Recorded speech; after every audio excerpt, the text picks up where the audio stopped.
Hello everyone, welcome to Prince Civil Services, a unique initiative of Prince EduHub Seeker. So today I have brought a new initiative, Polity through MCQs. ये एक नया initiative start किया है दोस्तों मैंने आपके लिए और यहाँ पे हम पॉलिटी पढ़ेंगे MCQs के थ्रू। तो क्वेश्चन फॉर्मेट में पहले हम सिंपल क्वेश्चंस देखेंगे, सिंपल क्वेश्चंस के थ्रू हम पॉलिटी सीखने की कोशिश करेंगे और लेटर ऑन हम एडवांस्ड क्वेश्चन जो हमारे सिविल सर्विसेज में आते हैं वैसे भी हम ट्राई करेंगे, वैसे भी हम अटेम्प्ट करेंगे, ठीक है। और हम इसी के थ्रू हमें क्या है कि दो चीजें होगी, एक थियोरेटिकल पार्ट भी स्ट्रांग होगा, दूसरा हमें एक ऑब्जेक्टिव अप्रोच जो हमें चाहिए होती है प्रीलिम्स के लिए वो भी हमारी क्लियर होगी। ऑलराइट, चलिए शुरुआत करने से पहले मैं एक छोटा सा इंट्रोडक्शन देना चाहता हूँ यहाँ पे। जो हमारा इनिशिएटिव है प्रिंस एड्यूहब ने ये जो इनिशिएटिव स्टार्ट किया है prince civil services, that is a unique initiative. यहाँ पे बच्चा 12th करने के बाद हम ग्रेजुएशन के साथ ही साथ सिविल सर्विसेज की तैयारी कर सकता है, सो दैट जैसे ही वो ग्रेजुएट होता है, ग्रेजुएशन कंप्लीट करता है, अपने पहले ही अटेम्प्ट में वो सिविल सर्विसेज क्रैक कर सके, एक रैंक हासिल कर सके। So this is a unique initiative and you feel like कि ये किसी को बताना चाहिए जो इससे बेनिफिट ले सकता है, तो उसे प्लीज ये बताइए। ऑलराइट, चलिए तो हम शुरुआत करते हैं और इसके लिए ज्यादा जानकारी के लिए आप इस नंबर पे कॉल भी कर सकते हैं। Alright, now let's start our initiative. So our today's question, the first question is, now which article of the Indian Constitution says that there shall be a president of India? Now you have four options here: 61, 62, 52 and 74. Alright, तो यहाँ पे ये बात कर रहे हैं कि कौन सा ऐसा आर्टिकल है जो कह रहा है कि there shall be a president of India.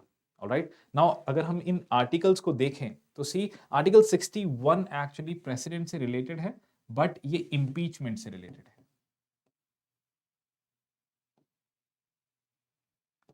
impeachment of president.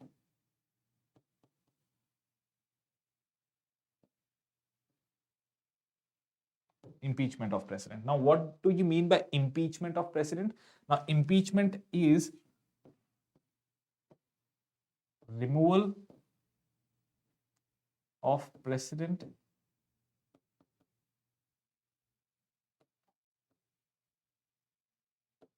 from his post,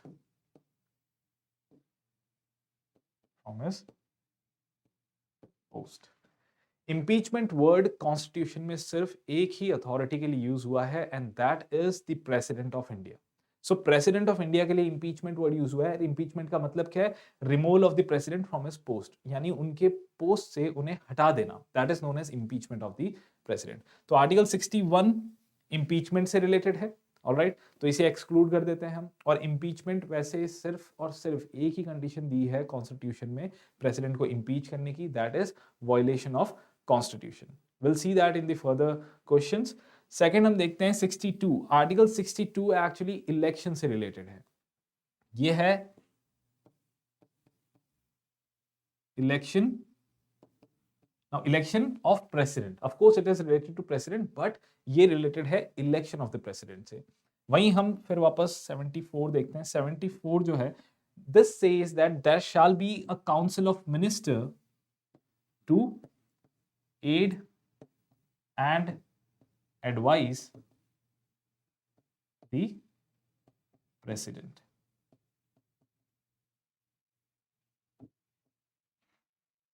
So there shall be a council of minister, एक मंत्रिमंडल होगा जो क्या करेगा? आपके सलाह देगा प्रेसिडेंट को। ऑलराइट, हमेशा उसकी सहायता करेगा और सलाह देगा। तो ये एक्चुअली हमारा बेस है, पार्लियामेंट्री फॉर्म ऑफ गवर्नमेंट का बेस है ये आर्टिकल। ये आर्टिकल कहता है कि काउंसिल ऑफ मिनिस्टर्स जो है वो हमेशा प्रेसिडेंट को एड एंड एडवाइस करेंगे। So that means president is not, he doesn't act independently, independently act नहीं करते, वो काउंसिल ऑफ मिनिस्टर की एडवाइस पे ही एक्ट करते हैं। ऑलराइट, इसीलिए हम प्रेसिडेंट को कई बार टिटुलर हेड भी कहते हैं, नाम मात्र जो है हमारे शासक है। Now let's come to 54, now 52। Now article 52 actually says that there shall be a president of India.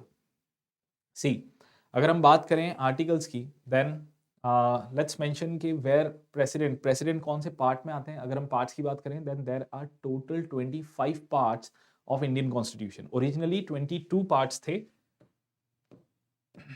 Originally 22 parts थे, but currently there are 25 parts. 25 parts here. All right, this is the original condition. Now present condition है.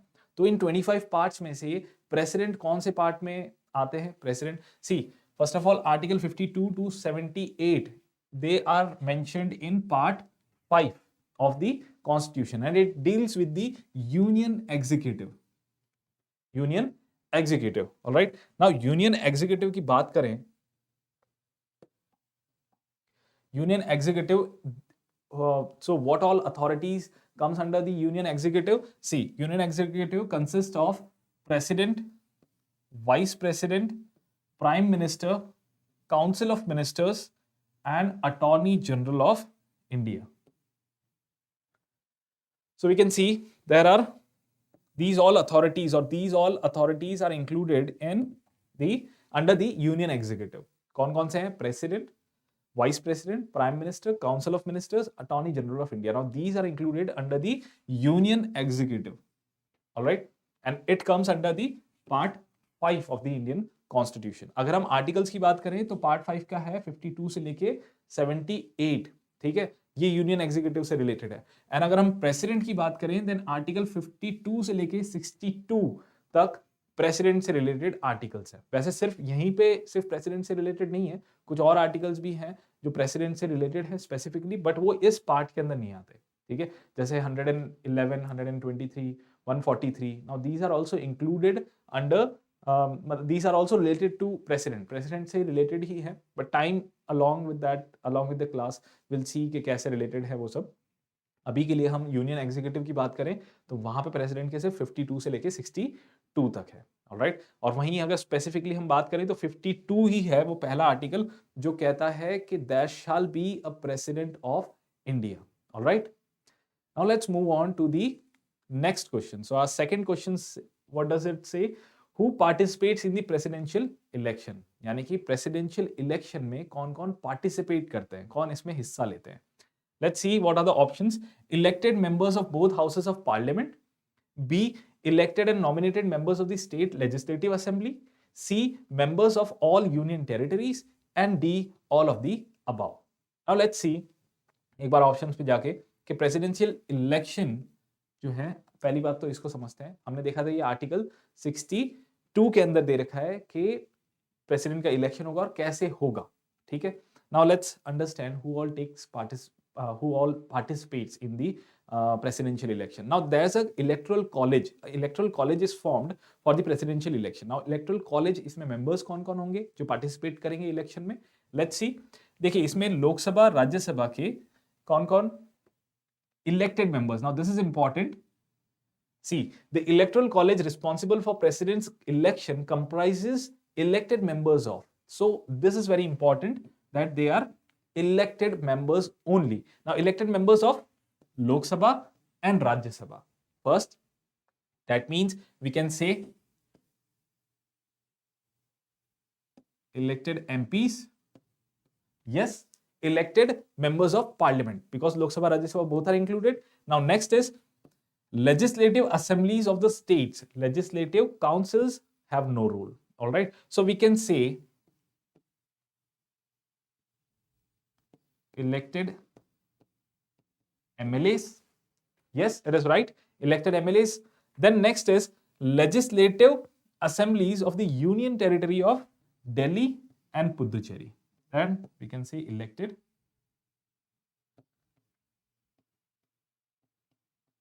MLAs of Delhi and Puducherry. Delhi and Puducherry. All right. So who all are included? Now, few points to be remembered and to be noted. First, elected members only, and elected members of the parliament, that is Lok Sabha and Rajya Sabha, elected MPs. Then elected MLAs of the states. Then elected MLAs of Delhi and Puducherry. Now I'll put a star here because it's important. Only 2 union territories are included here. Only Delhi and Puducherry. Why? Because only these 2 territories, union territories, have a legislative assembly. Though Jammu and Kashmir is also there. Latest Jammu and Kashmir also has a legislative assembly, but yet for now it is not included here. So for now हम देखेंगे कि सिर्फ यही है जो electoral college बनाते हैं, जो मेंबर्स हैं इलेक्टोरल कॉलेज के, ऑलराइट, और ये पार्टिसिपेट करेंगे प्रेसिडेंट के इलेक्शन में, पार्टिसिपेट करेंगे यानी वोट करेंगे, alright. Let's see, let's come back to the question. See, elected members of both houses of the parliament, yes it is right, but will not jump to the conclusion. हमेशा देखो objective approach रखते वक्त आप paper पे जब भी हम पहले ऑप्शन में आते हैं, हमें बहुत टेम्पटिंग लगता होगा कई बार कि हाँ यही करेक्ट आंसर है, तो हम जंप करके डायरेक्ट उसे राइट कर देते हैं. But never do this, this is a bad practice. ठीक है, क्या करना है हमें, हमें पूरा रीड आउट करना है. हमेशा याद रखना, पूरा क्वेश्चन पूरा रीड आउट करने से पहले don't jump to the conclusion. Alright, there are chances that the answer might be wrong. Alright, there are chances, some of the times it is a trick कि आपको पहले ही ऑप्शन में से दे देंगे, बाद में दे देंगे. जैसे यहाँ पे ऑल ऑफ द अबव दे रखा है, या फिर कहीं दे रखा होगा A and B both are correct. Alright, now that is the right answer. Of course comparatively देखेंगे सबसे एब्सोल्यूट जो सबसे अच्छा सही करेक्ट कौन सा होगा उसे हमें टिक करना है. Right, now let's see, elected members of both the houses of parliament, yes it is right, but हम इसको एक बार के लिए आंसर पे कंक्लूड नहीं करते. Now next is elected and nominated members of state legislative assembly. Now this is wrong because nominated is included here. Now ऐसा होते ही अगर हम देखते हैं कि members of all union territory, all of the above, बाकी और कुछ नहीं होगा, हमारा पहला ही आंसर सही होगा. But still members of all union territory नहीं. क्यों? क्योंकि सिर्फ और सिर्फ कौन सी यूनियन टेरिटरी इंक्लूड की गई है? Only Delhi and Puducherry. Alright, if it was members of Delhi and Puducherry, alright, that too legislative assemblies of Delhi and Puducherry. Alright, now next is all of the above, this is also wrong. So our correct answer is A, elected members of both the houses of the parliament. ठीक है, चलिए, now let's move on to the next question. Now this is the next question. What qualifications should be to become a president? Now it is asking about the qualifications of the president. क्या qualifications चाहिए president बनने के लिए? Let's read out the options. Option number A is 35 years of age. B says he should be eligible to be elected as a member of Rajya Sabha. C must be an Indian citizen, and D only A and C. Now let's see. First, let's see what are actually the qualifications of the president. Then we'll solve this question. Now let's see. Here you can see the qualifications of the president. One by one, I'll read it out. He should be an Indian citizen. So सबसे पहले क्या होना चाहिए? Indian citizen, भारतीय नागरिक होना जरूरी है. Then second, his age should be minimum of 35 years. यानी 35 years से ज्यादा होना चाहिए. Minimum 35 years age चाहिए. He should qualify the conditions to be elected as a member of Lok Sabha. Now this is important. Alright, किसके लिए qualification, कैसी qualification चाहिए? दैट इज उनको लोकसभा के मेंबर बनने की जो क्वालिफिकेशंस होती है, वो क्वालिफिकेशंस प्रेसिडेंट जो नॉमिनेटेड है उनके पास ये क्वालिफिकेशंस होनी चाहिए, तभी वो वहां पे एक्चुअली अपना नॉमिनेशन पेपर दे सकते हैं. ठीक है, नाउ यानी कैंडिडेट अगर खड़े हो रहे हैं इलेक्शन में, जो भी प्रेसिडेंट खड़ा होना चाहता है, प्रेसिडेंट बनना चाहता है, उसके पास ये क्वालिफिकेशंस होनी चाहिए. अगर ये बेसिक क्वालिफिकेशंस नहीं है तो वो इलेक्शन में ही खड़ा नहीं हो सकता प्रेसिडेंट के. Alright, now see what are this. Indian citizen, 35 years minimum age, and this is important, he should be qualified to become a member of Lok Sabha. Alright, Lok Sabha member बनने के लिए क्वालिफाइड होनी चाहिए वो. देन यानी कि Lok Sabha member की जो क्वालिफिकेशंस होती है लोकसभा मेंबर बनने की, वो क्वालिफिकेशंस इनके पास होनी चाहिए. Then he should not hold any office of profit. Office of profit hold नहीं कर रहे हो under the central government, state government or any public authority. Now office of profit general meaning दूंगा मैं आपको. ऑफिस ऑफ प्रॉफिट का मतलब होता है किसी तरह की सैलरी या प्रॉफिट ड्रॉ नहीं कर रहे हो गवर्नमेंट के थ्रू. वो गवर्नमेंट के सारे फॉर्म्स देख लिए यहाँ पे, सेंट्रल, स्टेट या फिर कोई ऐसी भी पब्लिक अथॉरिटी है ना जिसका नेचर पब्लिक अथॉरिटी का हो, वहां से भी नहीं आप कोई सैलरी या फिर प्रॉफिट ड्रॉ कर सकते. उसको कहते हैं office of profit. Though MLAs and MPs are excluded from this definition of office of profit, they can go for the election of president. यानी वो खड़े हो सकते हैं प्रेसिडेंट के इलेक्शन में. ठीक है, now let's come back to the question. देखिए 35 years of age, yes it is correct, but हम जंप नहीं करेंगे यहाँ पे. He should be eligible to be elected as a member of Rajya Sabha. No, we saw that he should be eligible to be elected as a member of Lok Sabha, not Rajya Sabha. Now C, must be an Indian citizen. Yes. Now see, D says only A and C. So our correct answer is actually D answer, not A.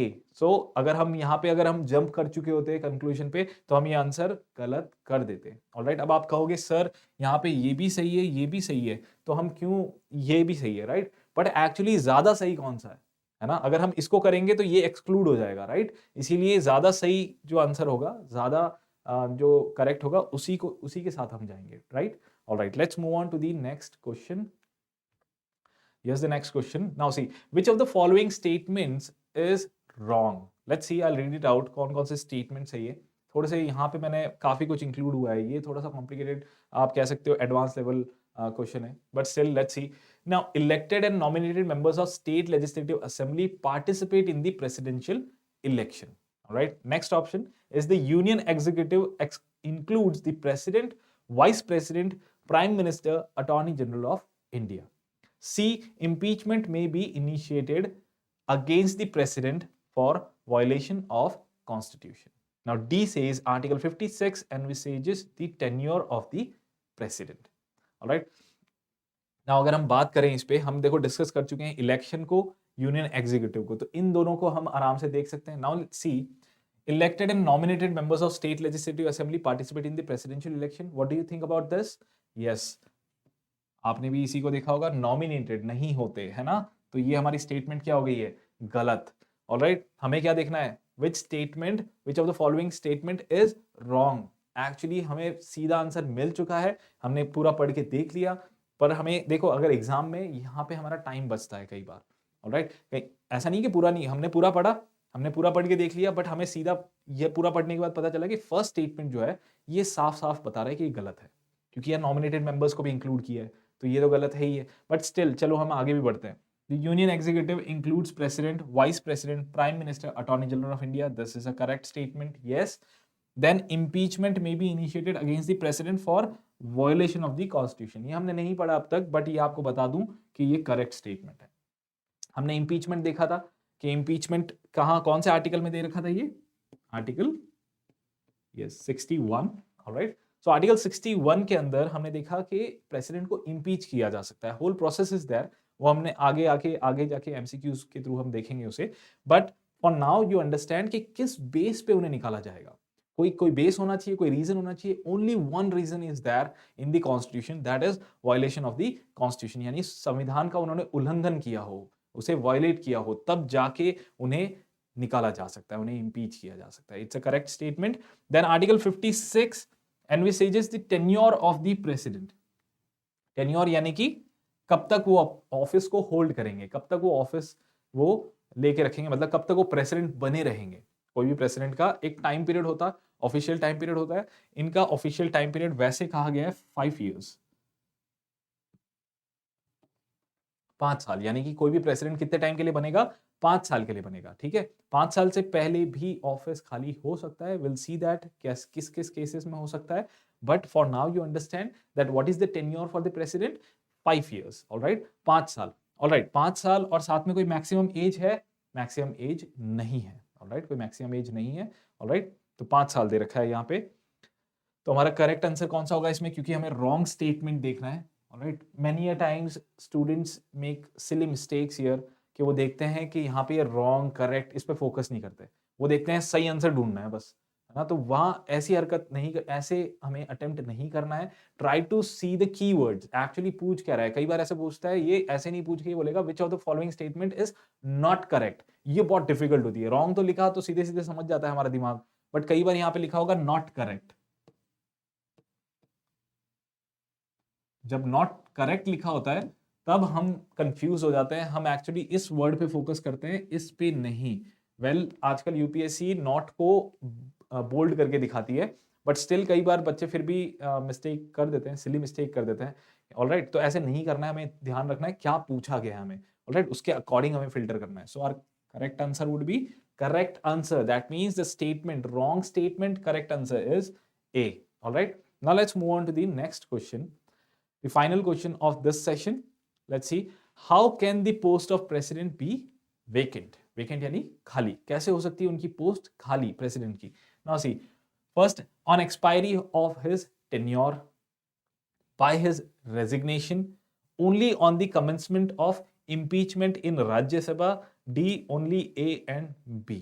I know ये थोड़ा सा simple question है, आपने easily इसको decipher कर लिया होगा, but still will see कि किन बेसिस पे कब कब प्रेसिडेंट का ऑफिस जो है वो खाली हो सकता है, वेकेंट हो सकता है. See, vacancy in the president's office can occur due to the following reasons. First, on the expiry of the tenure of 5 years, यानी कि मैंने बात बताई थी आपको कि उसका टेन्योर कितना होता है प्रेसिडेंट का, 5 years का. तो ये जो 5 साल है ये एक्सपायर हो जाए, इनका टेन्योर खत्म हो जाए, या फिर वो रेजिग्नेशन दे दे. Alright, here I will tell you कि वो रेजिग्नेशन किसको दे सकते हैं, वो किसको देंगे, वाइस प्रेसिडेंट को.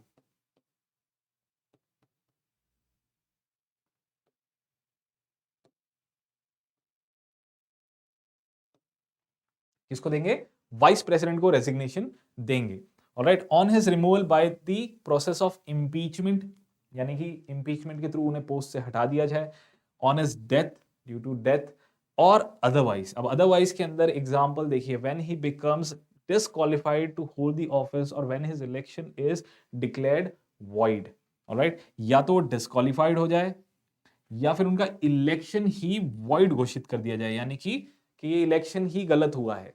Alright, अगर उनका इलेक्शन नल एंड void बता दिया जाए, alright, supreme court can do this, only supreme court can do this. And अगर उन्हें डिस्क्वालीफाई कर दिया जाए, इन केसेस के अंदर क्या होगा, इन केसेस में भी उनकी पोस्ट खाली हो जाएगी. सो हमने यहाँ पे ये 5 देखे कौन कौन से, expiry of his tenure, resignation, alright, he will give his resignation to the vice president. On removal by the impeachment process, ये इंपीचमेंट प्रोसेस वैसे कौन करता है, पार्लियामेंट, पार्लियामेंट के पास पावर है नाउ.